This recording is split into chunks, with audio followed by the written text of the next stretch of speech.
क्यों? पहले तो 4-5 लड़के होते थे तो कम से कम एक बहू तो रोटी दे देती थी।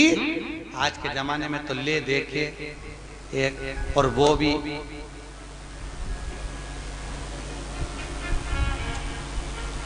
खैर आप सबकी बहुएं तो भगवान की कृपा है बहुत अच्छी मिली हैं, और जैसी भी मिली है ईमानदारी की बात है आज के समय की बहुएं तो फिर भी अच्छी हैं।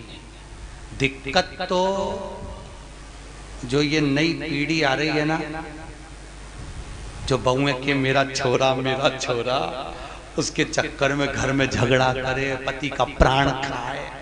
और आने वाले समय में दिक्कत ये है कि तेरा क्या होगा रे कालिया। ये जो नई पीढ़ी, नई जनरेशन जो हो रही है, अब इनको क्या होना। अभी तक तुम लोग तो निभा रही हो और तुम्हारी बहुएं भी तुम्हें निभा रही हैं, कोई दिक्कत नहीं। पर इसलिए कभी कभी बहुओं से कह दिया करो हमारी तो निभ गई रे बेटा, अब तेरा क्या होगा। दिक्कत हमारी तो गई।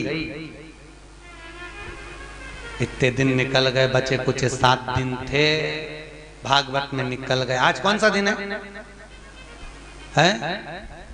तीसरा। कितना बचा? 4। यूं निकल जाए। कल चौथा हो जाएगा, परसों 5वां, 6ठा।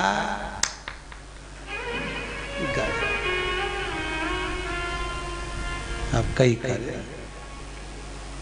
तो तुम तो कभी कभी बहुओं को कह दिया करो हमारी तो निकली गई, बचपन गंवा दिया, जवानी निकल गई, शरीर बुढ़ापा आ गया, 2 रोटी खाएंगे, कहीं पे भी पड़े रहेंगे, राम गुण गाएंगे, कोई भी दे देगा री बेटा। पर दिक्कत तो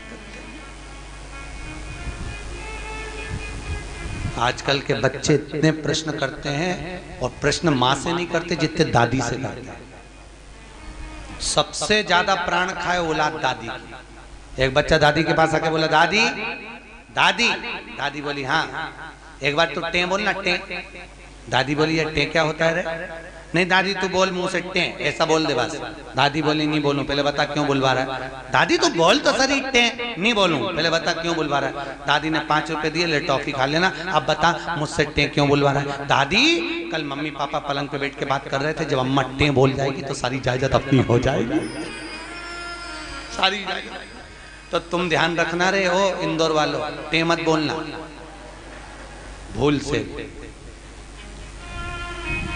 बच्चे इतना प्रश्न करें। एक छोटा बच्चा अपनी दादी की गोद में आकर बैठ गया, बोला दादी दादी। दादी बोली हाँ। आज वो पड़ोसी है ना लल्लू, हाँ, उसके यहाँ पे बूंदी का रायता बना, बूंदी बनी, सेव बना, पूड़ी बनी, सब्जी बनी चना की। दादी बोली वो तो बने गई, क्योंकि उसकी दादी मर गई तो 12वें का भोजन बना है।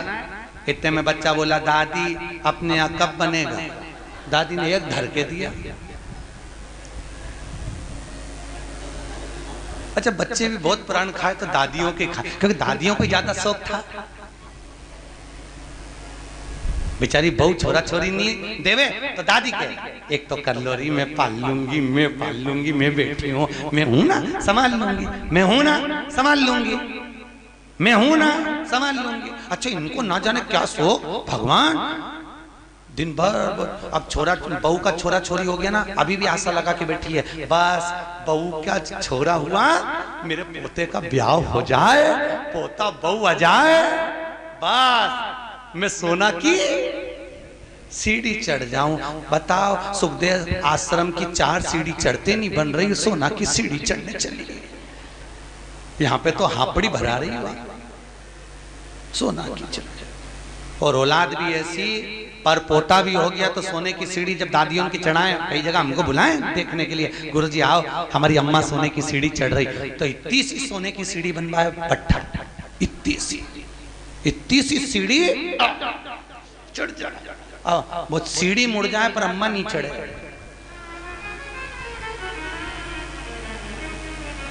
कब चढ़ती थी सोना की सीढ़ी?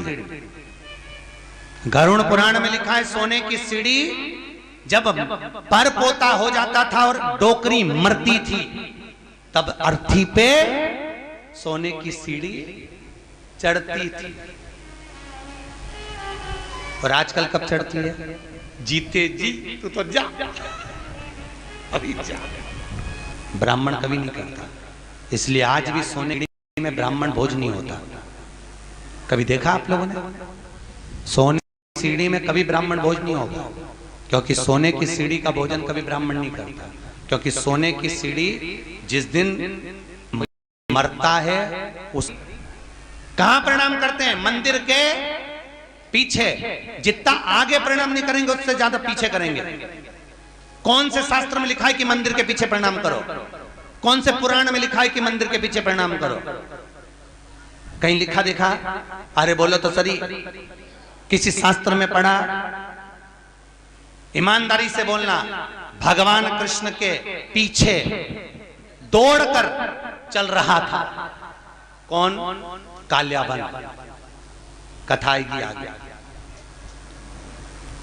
जरासंध के साथ जब युद्ध हुआ था और ब्राह्मणों की सेना लेकर आया था काल्याबन, और भगवान युद्ध का मैदान छोड़कर भागे। नाम क्या पड़ गया था? रण छोड़ रहा है। तो ईमानदारी से बोलो, ब्राह्मणों की सेना देखकर भगवान भागे, भागकर आगे जाके पीछे जो काल्याबन आ रहा था क्या उसको मार नहीं सकते थे? अरे बोलो जम के, मार सकते थे ना। जब जरासंध को मार सकते हैं, आदि को मरवा सकते हैं, तो काल्याबन को क्यों नहीं मारा मेरे द्वारकानाथ ने, मेरे द्वारकाधीश ने क्यों नहीं मारा? क्योंकि भगवान कृष्ण को मालूम था ये काल्याबन ब्राह्मणों को इतना भोजन कराता है, इतना वस्त्र दान करता है कि सारे ब्राह्मणों का इसका मरना इतना सरल नहीं है। तो भगवान ने सोचा इसको मारने के लिए एक ही काम हो सकता है कि मुझे भागना पड़ेगा। मैं भागूंगा तो ये मेरी पीठ देखेगा, मेरे पीठ पर अधर्म का निवास होता है। जितना ये मेरी पीठ देखकर भागेगा उतना इसका धर्म नष्ट हो जाएगा, अधर्म बढ़ जाएगा, अधर्म बढ़ेगा, ये ऊपर आएगा और मर जाएगा। इसलिए भगवान भागे, अपनी पीठ दिखाकर भागे, और पीठ जितनी काल्याबन ने देखी, ऊपर जाते से मुचकुंद के नेत्र द्वारा जलकर भस्म हो गया। इसलिए हमारे हिंदू धर्म की रीति है कि मंदिर के पीछे अधर्म का निवास होता है। इसलिए मंदिर के पीछे जितना तुम प्रणाम करोगे उतना तुम्हारा पाप बढ़ेगा, पुण्य नष्ट होगा, उतना पुण्य नष्ट होगा। अब सोचो तुमने कितना पाप कमाया, बोलते जाओ। अरे बोलो तो रे, पाप कितना कमाया और पुण्य कितना कमाया?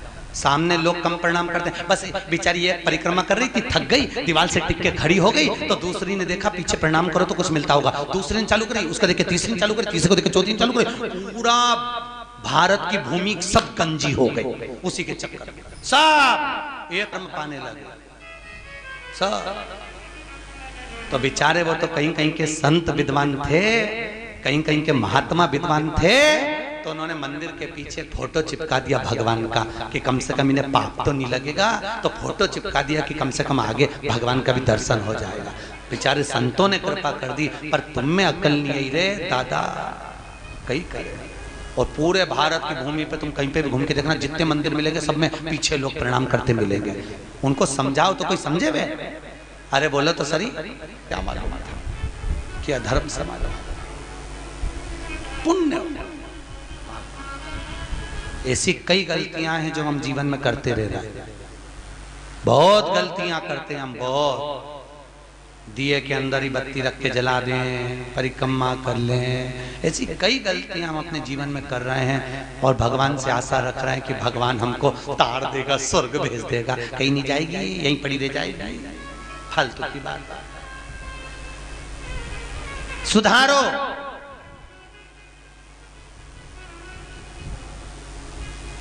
कुछ तो गलत भक्षण करा होगा तो स्वास्थ्य का खराबी हो जाती है, कुछ जीवन को भ्रमता उत्पन्न कर। हमें बचना उस भ्रम से, हमें डरना उस भ्रम से।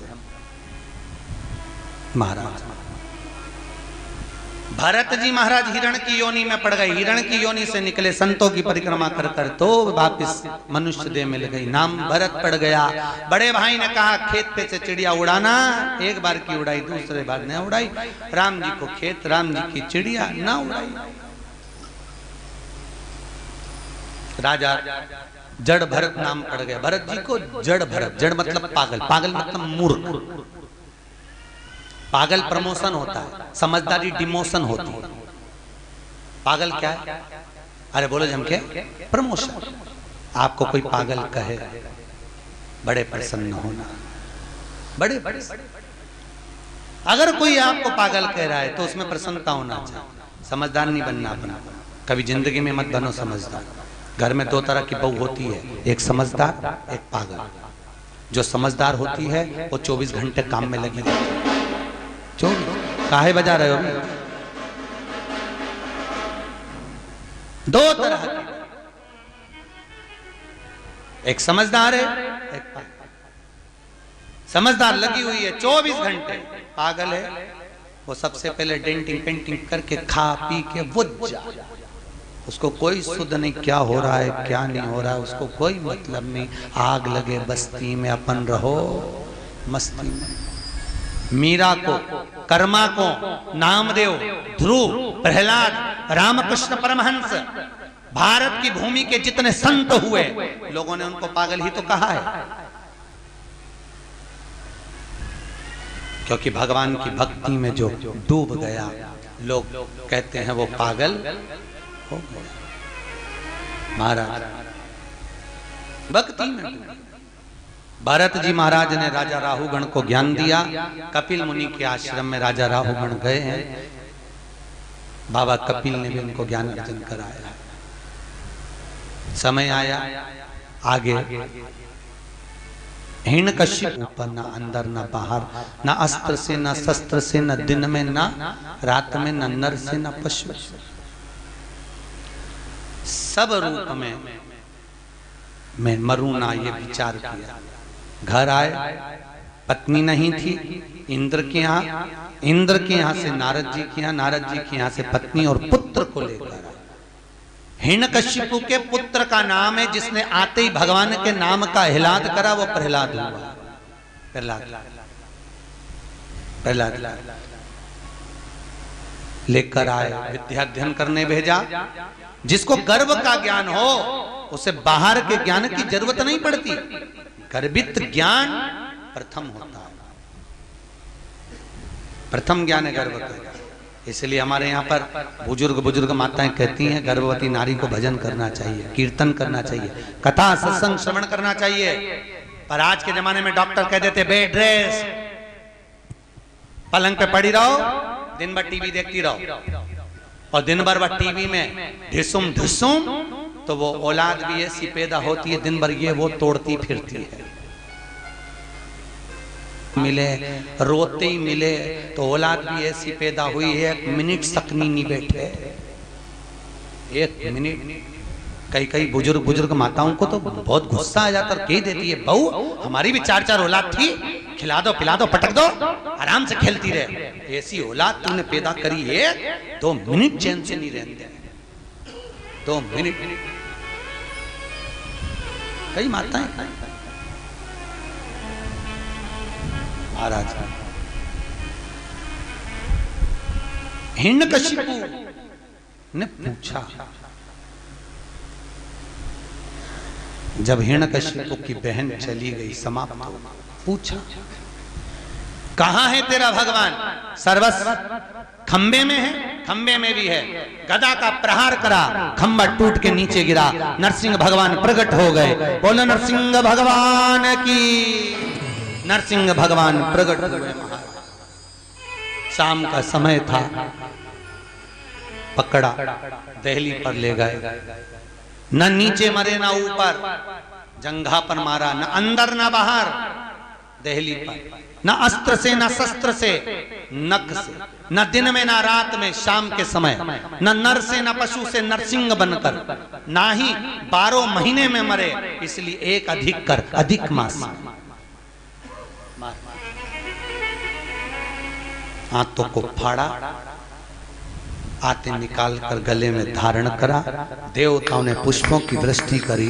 बोलो नरसिंह भगवान की। नरसिंह भगवान का आनंद सुख प्राप्त हुआ।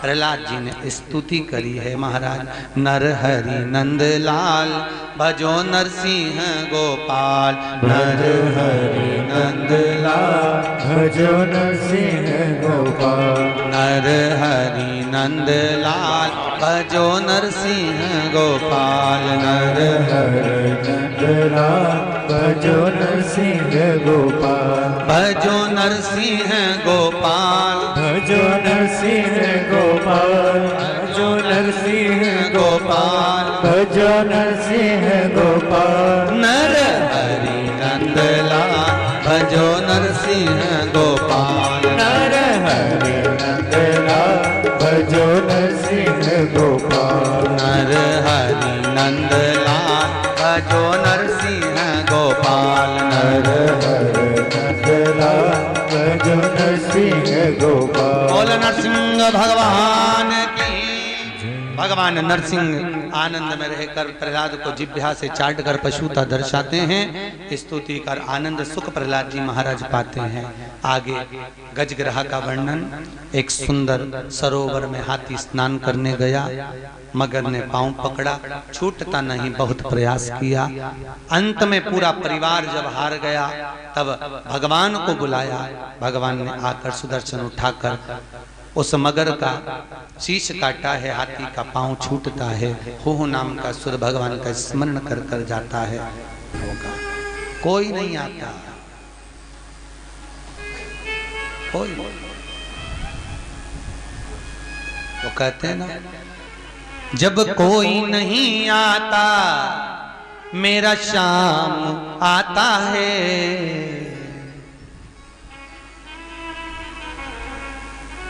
बस एक वही सम्मुख में पहुंचता, बाकी का कोई। अच्छा, मरते समय लोगों को फोन करके क्यों बुलाते हैं? आप लोगों को मालूम हो तो जरूर बताओ मुझे। बुआ जी आ जाओ, अम्मा जा रही है, मतलब बुआ की यमराज से अच्छी पट्टी होगी। हो सकता है यमराज बुआ जी को देख के छोड़ जाए, पड़ोसन को उठा के ले जाए, या बुआ की आंख से डर जाए। कई लोगों, मामा जी आ जाओ, अम्मा जा रही, मामा जी आ गए। अच्छा, मरने वाले से पूछा भी जाता है, देखो कौन खड़ा, पास में बुआ जी खड़ी, मामा जी खड़े, काका जी खड़े, और अम्मा इधर मुंह फेर लेती, इन्हीं के कारण तो मर रही।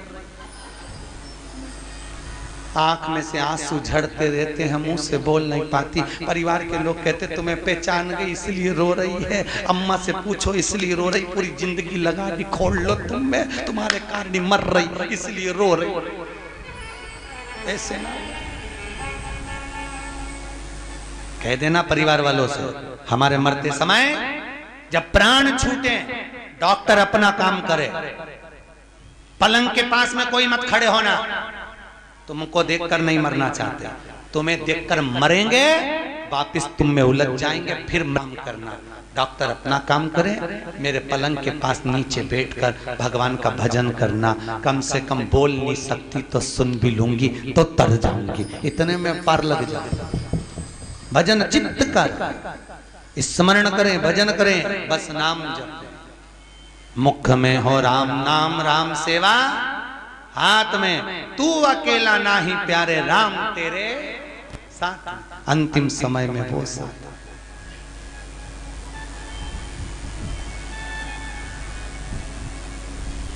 कहे हारे हारे हारे तुम हारे के सहारे। हम दुनिया में जगत में हार जाएं, पर एक सहारा आपका है, आपकी कृपा, आपके दिमाग कोई कौन होगा? महाराज बाके बिहारी, मेरा ठाकुर, मेरा लाडला, मेरा कृष्ण, मेरा गोपाला, मेरा कन्हैया, बस एक वही। हाथी का पांव छूटा, देवता राक्षसों ने मिलकर समुद्र का मंथन करा, सब कुछ निकला, रतन माणिक मोती सोना चांदी हीरा पन्ना गौ औषधि सब निकला। फिर निकली लक्ष्मी, वो भी अमृत निकला, विष निकला, विष शिव जी को दिया अमृत, देवता ले जा रहे थे, राक्षसों ने छुड़ा लिया। आपस में भगवान ने मोहिनी बनकर अमृत बांट दिया। चंद्र सूर्य ने कहा ये राहु है, शीश कटा, ऊपर का भाग राहु, नीचे का भाग केतु हो गया। राजा बलि की सत्ता स्थापित हो गई। अदिति माता ने कश्यप बाबा से विनती करी, मेरे गर्भ से कोई ऐसा पुत्र हो जो इंद्र की सत्ता को ला कर दे। राजा बलि से कुछ लेकर आए। कश्यप बाबा ने अदिति माता को पयोव्रत करवाया और उस व्रत की प्रबलता से अदिति माता के गर्भ में भगवान वामन आकर विराजमान हुए हैं। महाराज अदिति माता के गर्भ से वामन भगवान प्रकट हुए। बोल वामन भगवान की। अदिति माता के गर्भ से जब वामन भगवान प्रकट हुए, राजा बलि पधार रहे हैं। जोरदार ताली बजाएं राजा बलि के।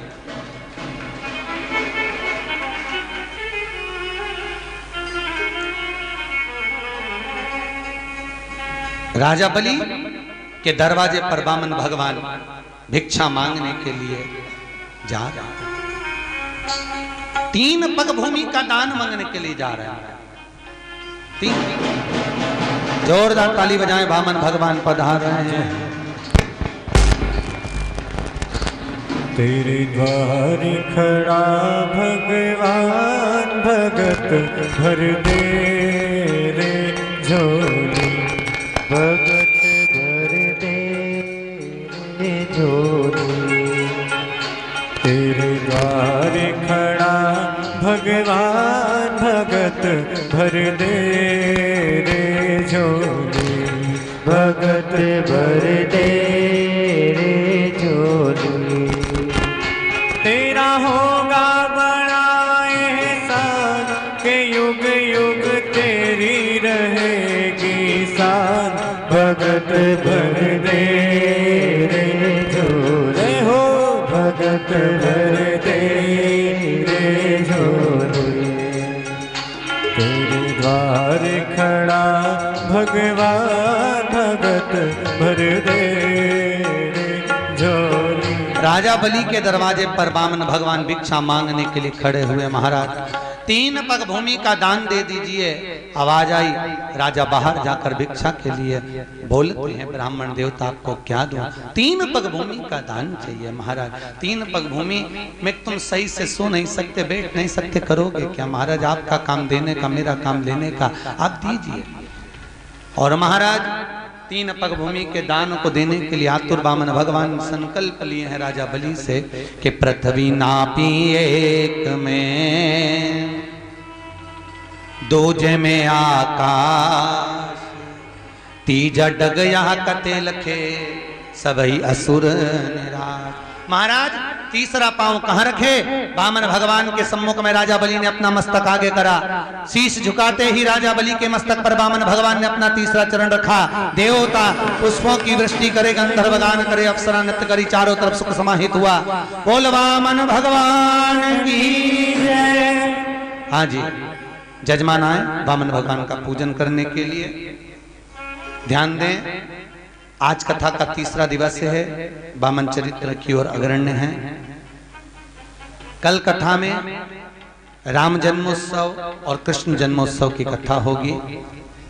बड़े भाव भक्ति से कल की कथा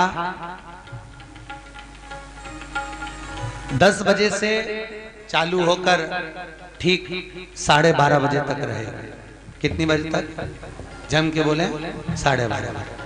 और 12 बजे राम जी का जन्मोत्सव करके कथा को विराम देंगे। उसके बाद में कथा कल दोपहर में शाम को 5 बजे प्रारंभ होगी, जो 7 बजे तक चलेगी। बड़े आनंद से कल सुबह के क्रम में राम जन्म की कथा पर पहुंचेंगे और शाम को कथा में भगवान कृष्ण के जन्म महोत्सव की ओर पहुंचेंगे। तो सुबह की कथा कितनी बजे है? 10 बजे से 12:30 और शाम की 5 बजे से 7 बजे तक कथा का क्रम रहेगा। निश्चित समय पर पहुंचकर कल कर भगवान कृष्ण का जन्मोत्सव करेंगे।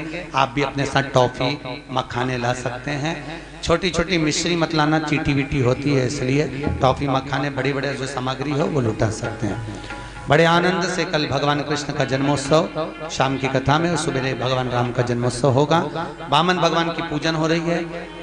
आप सब भी वामन भगवान की भिक्षा का दान देंगे। ब्राह्मण आपके पास में झोली लेकर आएंगे, आप उसी में वामन भगवान की भिक्षा देंगे। जिन्होंने इस पुनीत पावन कथा महोत्सव में भंडारा भोजन में, ब्राह्मण भोजन आदि में दान सहयोग दिया है, उनके नाम की घोषणा कर रहे हैं।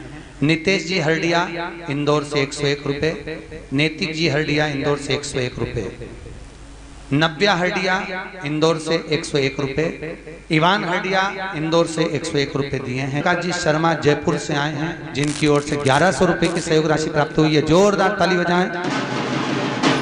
गुप्त दान 200 रुपए प्राप्त हुए हैं। सुरेंद्र जी गर्ग भटिंडा पंजाब से आप आए हुए हैं, जिनकी ओर से भोजन भंडारे में 2100 रुपए की सहयोग राशि प्राप्त हुई है, जोरदार ताली। बनवारी लाल जी अग्रवाल जयपुर वालों की ओर से 3200 रुपए की सहयोग राशि प्राप्त हुई है, जोरदार ताली बजाइए। 3200 रुपए की राशि प्राप्त हुई है भोजन भंडारे में। श्रीमती मनीषा जी मोरे की ओर से 5500 रुपए की राशि है, ये कल घोषणा हो चुकी थी, और श्रीमती शारदा हडिया जी की भी घोषणा कल हो चुकी थी। शीतल लाल जी विजय जी देवली टोक से हैं, इनकी ओर से 2100 रुपए की राशि भोजन भंडारे में दी गई है। श्याम भाई शाह जलगांव वालों की ओर से 1100 रुपए, दीपक भाई छपखाना वालों की ओर से, औरंगाबाद वालों की ओर से 1100 रुपए भोजन भंडारे में दिए गए हैं, जोरदार ताली बजाएं। सूर्यकांत जी मिश्रा अंबाला से हैं, आप आर्मी में हैं और बहुत सुंदर सेवा आप देखते होंगे। भोजन आप करते हैं, उसके बाद जो पोछा लगाया जाता है वो आप ही सेवा प्रदान करते हैं, जो कि आप मिलिट्री से भी हैं। सूर्यकांत जी मिश्रा अंबाला से आए हैं। शरद कुमार जी माथुर दसलाड़ा इंदौर से हैं, आप 1500 रुपए की सहयोग राशि प्रदान करे हैं।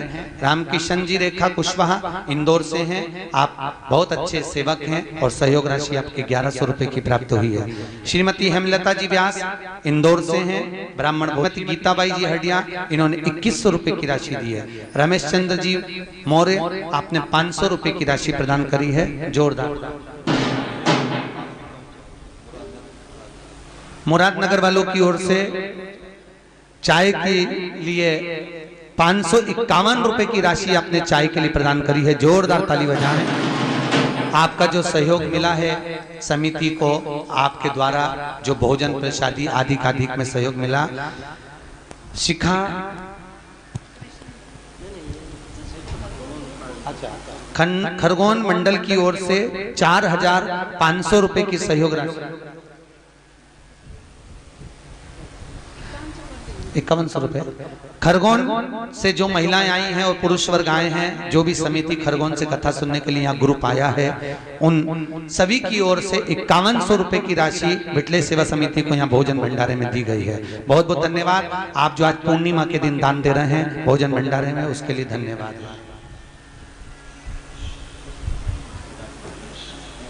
हमारे शर्मा जी जो कि दंडी आश्रम का सुंदर कार्यभार देखते हैं, मैनेजिंग देखते हैं, ऐसे शर्मा जी की ओर से आज पूर्णिमा के दिन भोजन भंडारे में 1000 रुपए की सहयोग राशि प्राप्त हुई है, जोरदार ताली बजाएं। बहुत बहुत धन्यवाद शर्मा जी। बहुत कम ऐसी जगह होती है जहां पर आश्रम की ओर से भी दान आता है, ये बहुत कम जगह, भूतो न भविष्य थे। अपन कितनी जगह कथा करते हैं, पर हर जगह पर हम देखते हैं कि लोग उसको खींचने की सोचते हैं, पर पहला आश्रम देखा जहां पर आप लोगों ने सहयोग करा, बहुत बहुत धन्यवाद।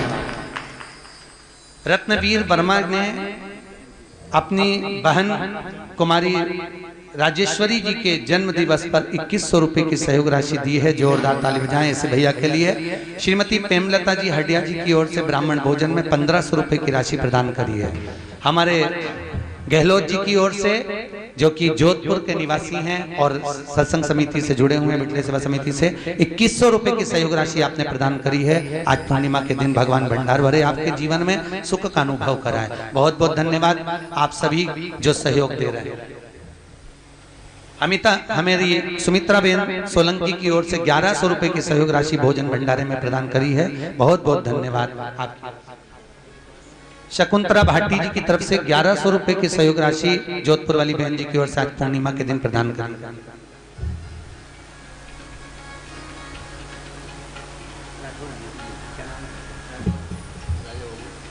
श्री राजा बाबूजी राठौर, आप ऑनलाइन पंजीयन कराए हैं बिटले सेवा समिति में आने के लिए। 1100 रुपए की सहयोग राशि आपकी ओर से, राठौर साहब की ओर से प्राप्त हो रही भोजन भंडारे में। बहुत बहुत धन्यवाद भाभी जी, भैया जी। शकुंतला भाटी जी की ओर से 1100 रुपए की राशि भोजन भंडारे में प्राप्त हुई है। बहुत बहुत धन्यवाद। एक बार जोरदार ताली बजाएं। आप सभी का आदर, सम्मान, भाव